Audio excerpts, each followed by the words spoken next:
Season 1 finale coming up. Make sure to hit the like, make sure to hit the subscribe, and also make sure to catch the interviews coming up with Chelsea and Devin. Free Me TV, man. I got your back. Control, this is Agent Ogren. I need a request to open up cell 311.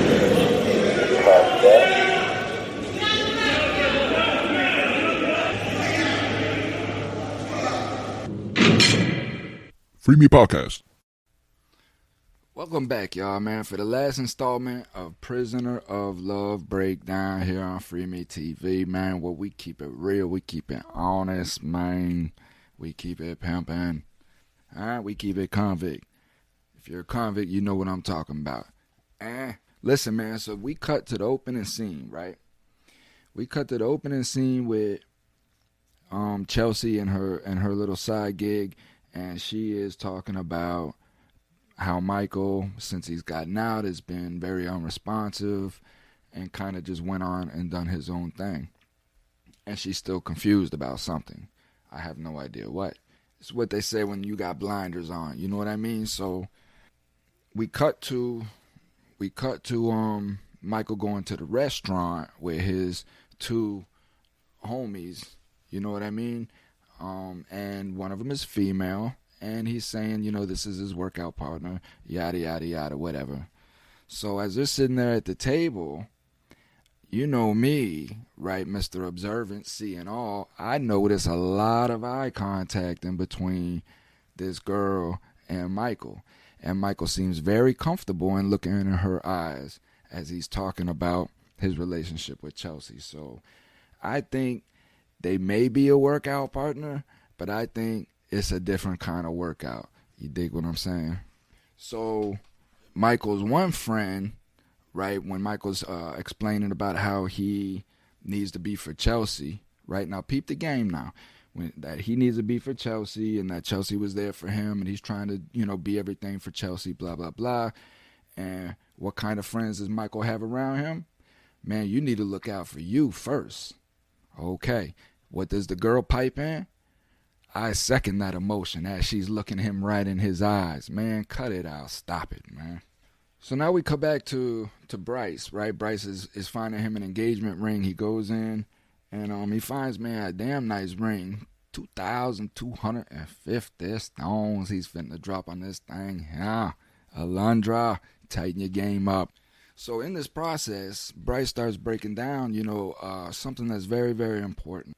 He's asked if he's starting to get cold feet. Now, again, I've already shared in a prior episode about the pressure that's on him and how he's feeling like he can't keep up with society. And a lot of times that will push you back into your old way of life. Well, Bryce's old way of life was drug dealing.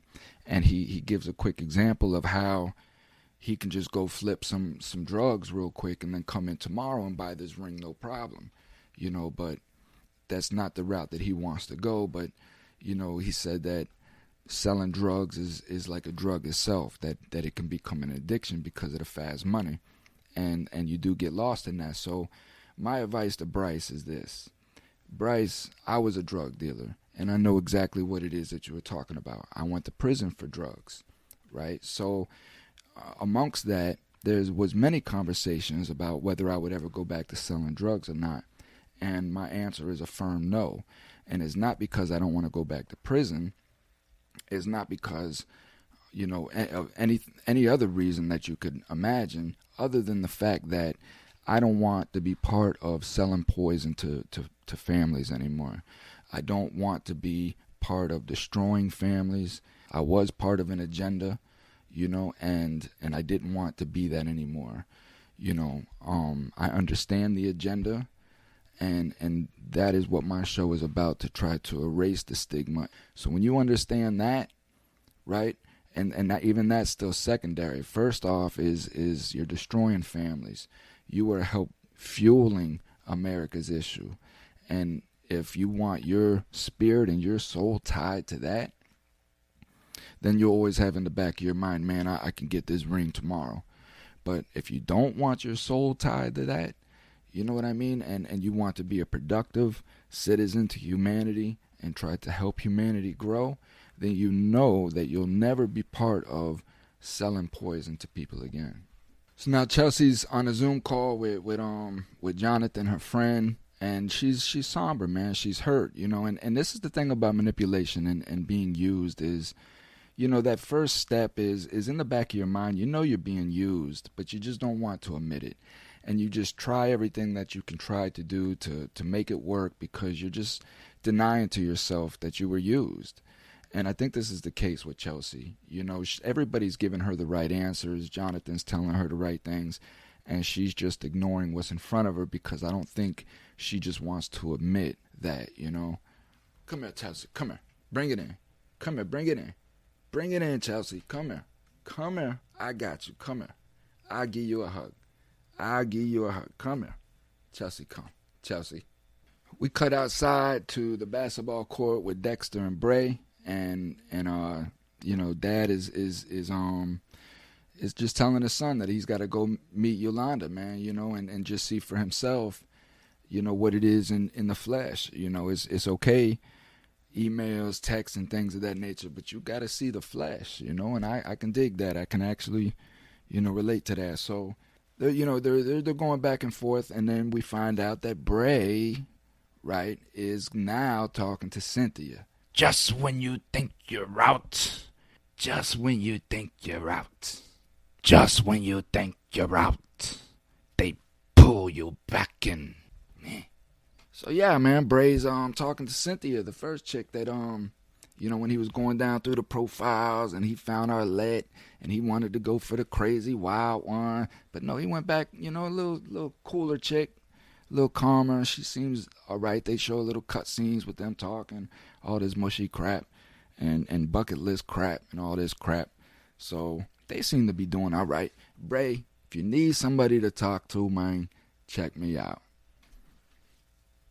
So Bryce got the ring, and now Alundra's in there with her fine-ass friend. So we cut back. Bryce got the ring. Now Alundra's in there getting her wedding dress, and they're going dress shopping, So they're going and man, Alundra picked out a beautiful dress, for real. Like, she looks banging in the dress, man. That was a really, really nice choice for her. Cut back, Dexter's now in the hotel room or some room, and he's trying to contact Yolanda, and Yolanda didn't show up for the call. So he called Chelsea, and Chelsea says she's going to do some digging and try to find out what's going on. What the scoop is, man.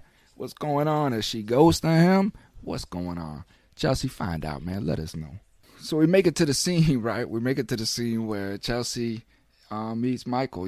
She's setting up for the meeting, and all I can say is, get him, Chelsea. Get him. Get him. So we cut back to now Chelsea is meeting Michael for the showdown.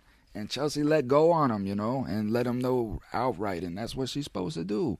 Like, don't beat around the bush with these lames. Let them know what they are. Put them in their place, man. Ladies, that is what a lame sounds like. And if you're with a man like that, get away from that dude.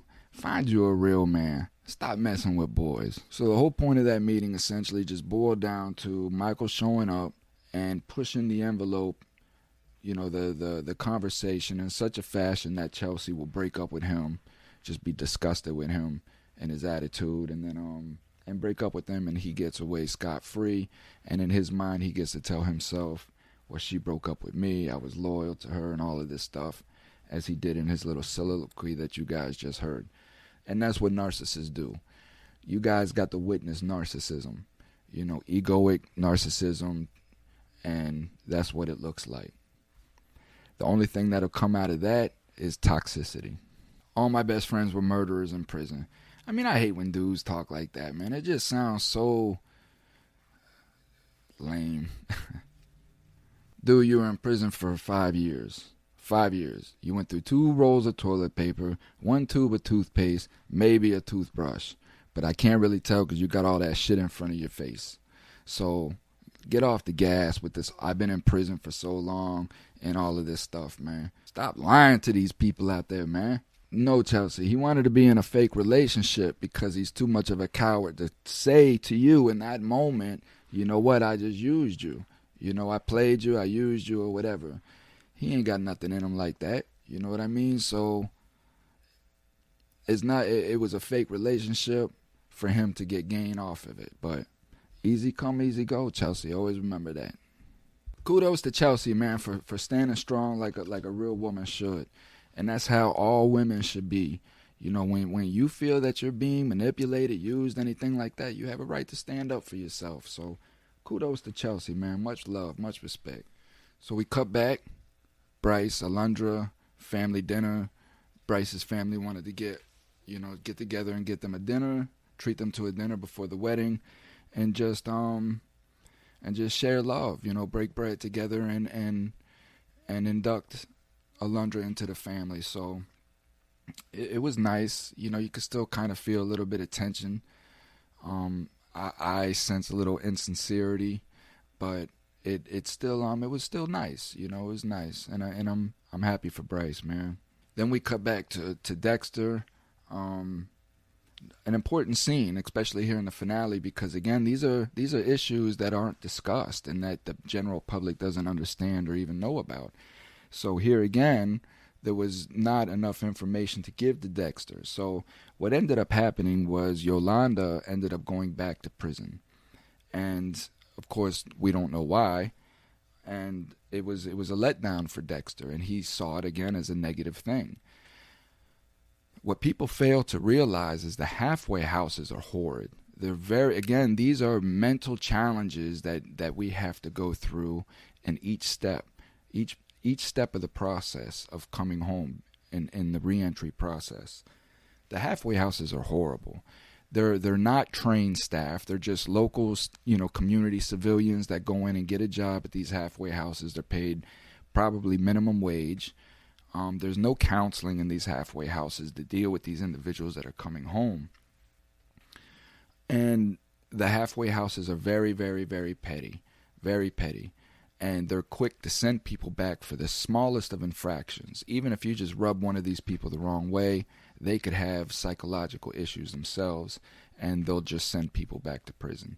A lot of people won't even go to the halfway houses. They'll refuse halfway houses and finish their time off inside because they don't even want to deal with that. And then the inmates have to go out and get jobs and then pay the halfway houses 10% of their checks, which we're not, $100 a week or whatever is probably all that we're getting. So the halfway houses are very tough psychologically to go through, and it's a hard transition from people to go from prison to halfway houses. So there are a lot of instances as to why Yolanda may have went back to prison. They're not all negative, so again, there's not enough information there for Dexter to really understand the scope of what he's dealing with. But Dexter does say, that he is going to keep that line of communication open, and he's there to talk to her to really find out, what's going on, what happened. So I do like that, and I like that about Dexter, that he does let that information come in. All right, man, so we get to the wedding day, man, and it's beautiful, man. I mean, what can you say, Shit is beautiful, man. Alundra looks beautiful. Bryce looks fly with his white on white. You know what I'm saying? Pimpin'.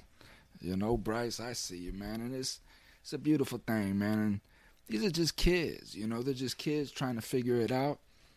And I pray for them, man. I wish them the best, man. Switch back to Dexter, right? Dexter gets the call from Yolanda. We find out what's going on. Yolanda said that she hurt her foot, and her case manager said that she can no longer stay in the halfway house because she's a liability for the halfway house. So they sent her back to prison to finish out her time. That is not a lie. And even to get into halfway house, you have to have a clean bill of health, because the halfway houses really aren't prepared to take anybody with medical issues. So again, that's a lot of pressure on inmates as well when they're getting ready to get home and they go through their medical exam or whatever, and something comes up, or they're out on the softball field and they get injured and it cuts them to their halfway house time. So these things happen. And it's like Dexter said, what can he do? He's on the outside, she's on the inside.